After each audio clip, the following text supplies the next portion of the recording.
Now, brace yourselves for our next keynote session. This subject is titled, How to Adapt to the Dynamic Go-to-Market Environment.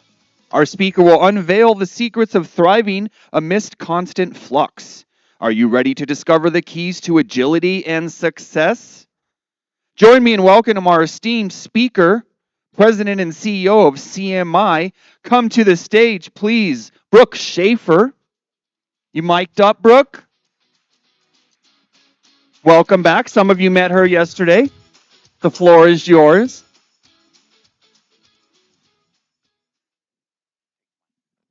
Can you hear me now? Check, check. Check, check. Check, check. Can you hear me? Okay. All right. Good morning, everybody. Okay, so Agile Marketing. So we're going to talk a little bit this morning about Agile Marketing. I think we all probably experience this in the business world, whether you own a business and you have to deal with it or you're supporting businesses. But in marketing, there's constantly the flux of we got to get this out quick. We have to work on this. So I want to talk a little bit about that and talk about a case study that I think is really interesting. So first and foremost, agility should not be devoid of strategy. I think a lot of times we have this urgency that we have to go to market with something and we're thinking about it. We have a specific question that we have to go do. But if you do that without having the larger strategy for your brand in place, you're going to be in trouble. So excellent agility in marketing comes from foundation of strategy and clear direction for the team. And so I want to talk about a case study for a second. And this specific case study actually created $9 billion in enterprise value for the brand. And that brand, over 2 years, had 10 major product launches. 10. Think about that for a second. That is a lot of quick work that they had to do as a very large organization. Every 12 weeks, they were rolling out something new, something very large. T-Mobile. Okay? And so let's take a little trip back in what that was. So first, in December 2011, there was a failed merger with AT&T. And in that failed merger, they tried to come together. They tried to merge these two companies. And what ended up happening after that merger failed is that T-Mobile got about $3 billion in spectrum that was deployed. It was already deployed spectrum, which is a pretty big deal, and then $9 billion in cash. And so instead of sitting on their laurels, they decided that they are going to go and they're going to create their own strategy now, and they're going to go to market. And so the very next year in 2012, at this time, switchers ruled the marketplace. Every single person in the market had a phone. So just think about that for a second. There was no new customers coming into the market. You couldn't say, hey, new customer, come to T-Mobile, come to AT&T, come to Verizon. And at that time, they were Sprint too. Come to Sprint. Couldn't do it. So you were fighting with each other over those particular, they called them switchers. Now, at that same time in 2012, they decided that they're going to take some of that money that they just got from their failed merger and they're going to go plan. And they're going to go figure out what their brand should be, who they should be in the marketplace, and how they should be competing. And so they quietly did this. Nobody knew this was happening. They quietly did this. And then in March 2013, they launched a completely new brand with a new value proposition, and this is when their agile marketing really kicked in. Okay? It was called the Uncarrier. And what ended up happening for their value proposition leading into it was that they sized in the marketplace all the disgruntled customers. They figured out how many were potentially available to go grab. And what did they need to go do to go grab them? And they focused on those pain points. What was happening in the marketplace, why they were disgruntled, and how they could leverage that. And then they created solutions for those pain points. And those solutions, some of them came in the foundational strategy, but some of them, this is where the agility had to kick in, and they had to figure out as they kept going what they needed to do to continue to solve these pain points. Now, yesterday, we heard a lot about authenticity of brands, and this is how you create authenticity right here. It's through this foundational value proposition work. It's understanding who you are, what your personality is as a brand, and what you're going to be to your employees.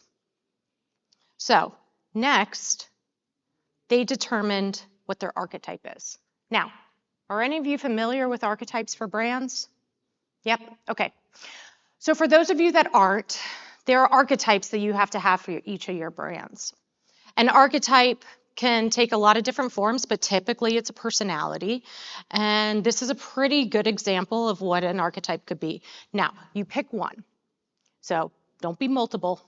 That's a problem. That's when you get multiple personality syndrome. And you're not authentic anymore, you're just crazy.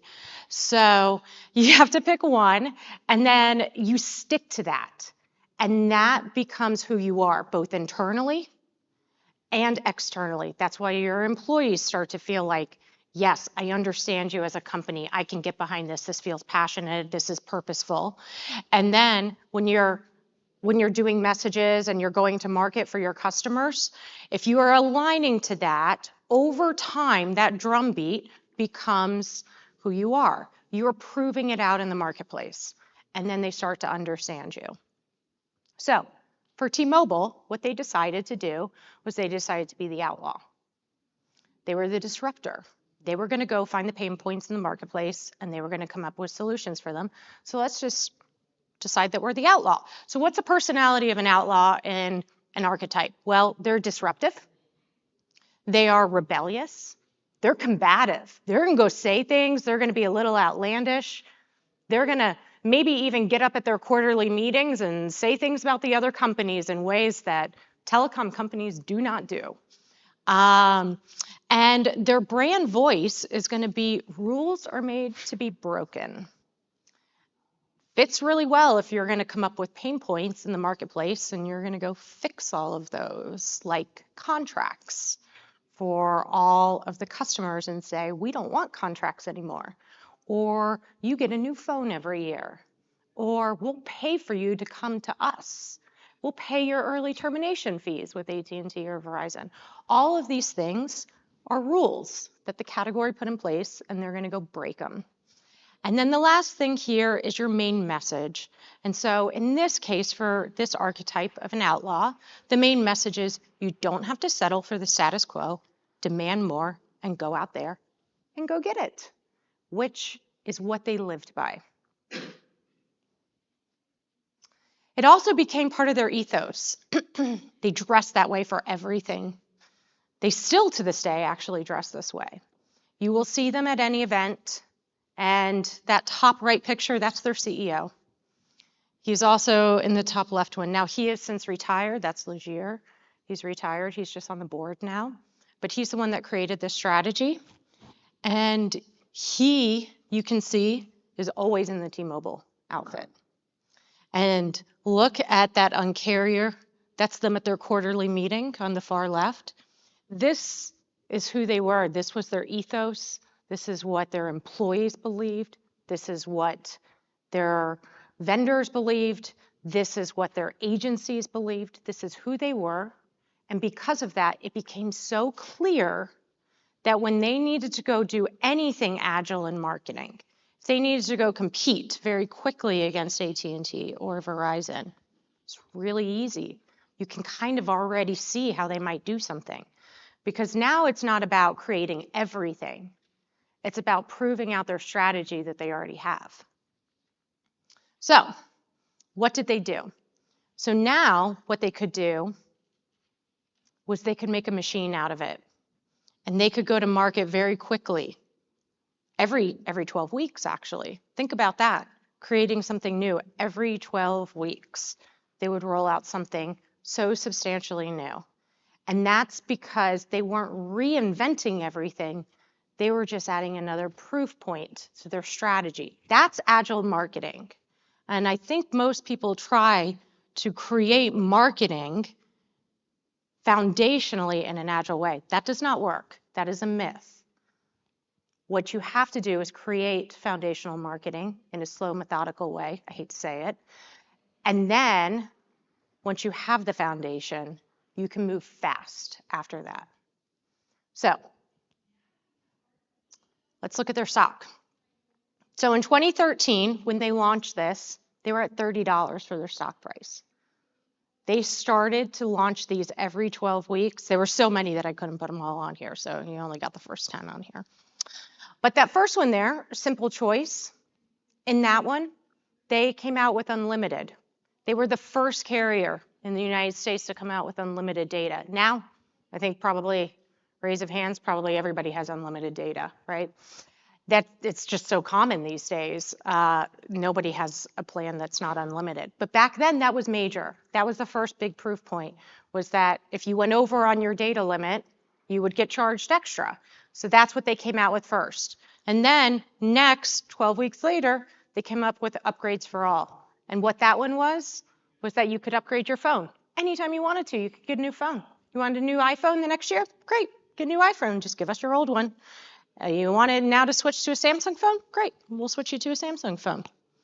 Simple Global, that was an international one. Now you can travel international for free. Just use our T-Mobile plan. All of these were every 12 weeks. And think about that. That's pretty major that they could do that. That's agility. But they could do that. They could name these in this way. And they could come up with these strategies and create the creative, the TV spots, the marketing, the media, all of that, because they already knew who they were. They already knew who they wanted to be, and they were proving that out through their agile marketing in real time. Okay? So I'm going to stop here. This is actually kind of a very quick one, but any questions on agile marketing or on what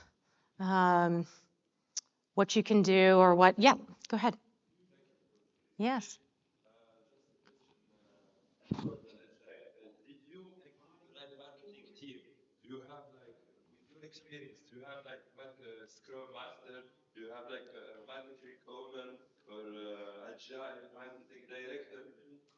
Yes. So his question is, do you, when you do something like this, do you have kind of all of the pieces, Scrum? Do you have the marketing masters? Do you have all of the different structures in place for this? And the answer is yes, you have to. So you have to have the RACI of the full entire structure for it. And those that are not familiar with what RACI is, it's that you are responsible, accountable, and you outline who has that and information, etc. So yes, you have to have all of that. You have to have scrums in place for each of these, but that helps you to operationalize what you're doing in marketing, why you're doing it, and the vision for the marketing already has to be established prior to creating the operationalized structure. It's a great question. Yep.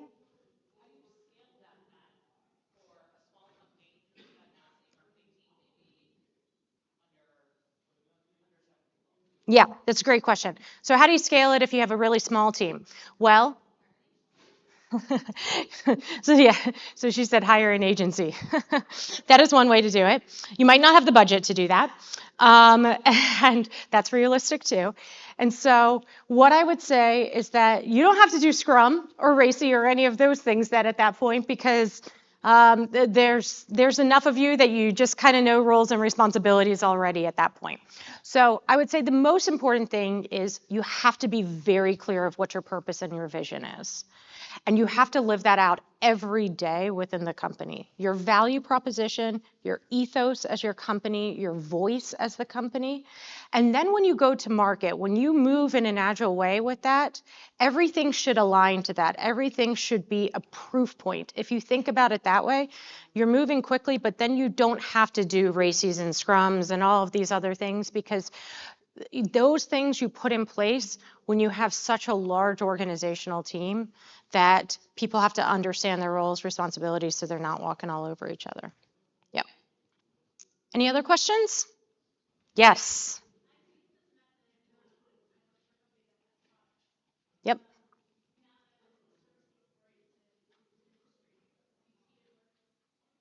Yes. So services, absolutely. We have seen this work quite well.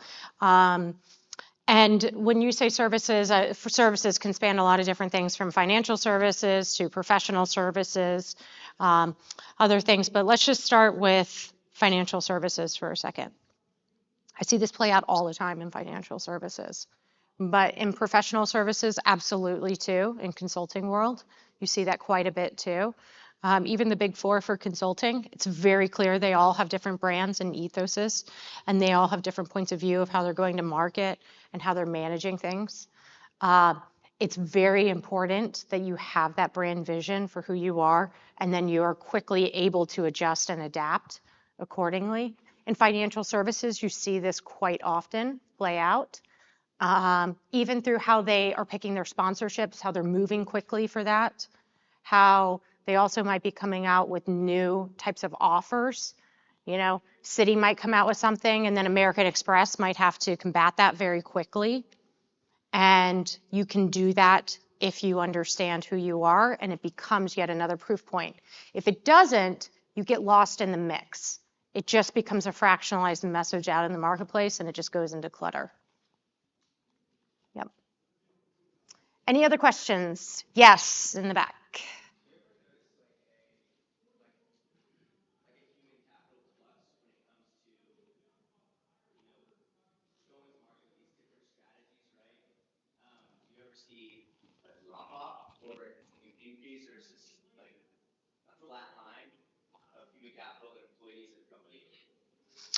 And when you say human capital, do you mean they're becoming disinterested in it, or?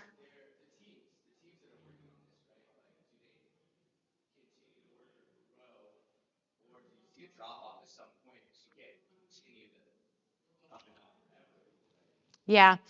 Yeah. So the question is about the human capital piece of this, and if you start to see a drop off of it. Yes, in both ways, both for the tenured employees, trying to keep them there, but also for the engagement. Because part of a strategy like this is it creates purpose and excitement within a company. You see that a lot with Apple. The last panel that was up here was talking about Apple quite a bit, and Samsung. You see that a lot with them, where there's just this intense excitement about it, but then over a period of time, if you're not replenishing that, it becomes a problem, because now your workforce is not as purpose driven anymore. And so you do have to evolve. And part of that evolution is you have to go back to your value proposition, to your foundation. You can only live out that agility for so long before you have to go back and you have to reevaluate your value proposition. I would say T-Mobile's there now. They're going to have to reevaluate it. This was actually so successful for them that they ended up being able to buy Sprint with it, because they had enough capital after that. Just think about that for a second. They were supposed to be bought by AT&T, and then that failed. And so then they got enough out of this that they now had enough cash infrastructure that they could go buy Sprint with that. Now, at this point, they're no longer a disruptor. They're pretty big. So their employees are in a bit of a situation where they don't believe it anymore. They're not as much of a disruptor. They're a very big company now. So now I think they're at a point, like you're saying, where you have to go back. You have to reevaluate, who are we today? What do we want to be? And redo your purpose. Any other questions? No. All right. Well, thank you very much. I think we get a little bit of time before the next one starts, and I appreciate everybody for this. I'm around if you have any other questions.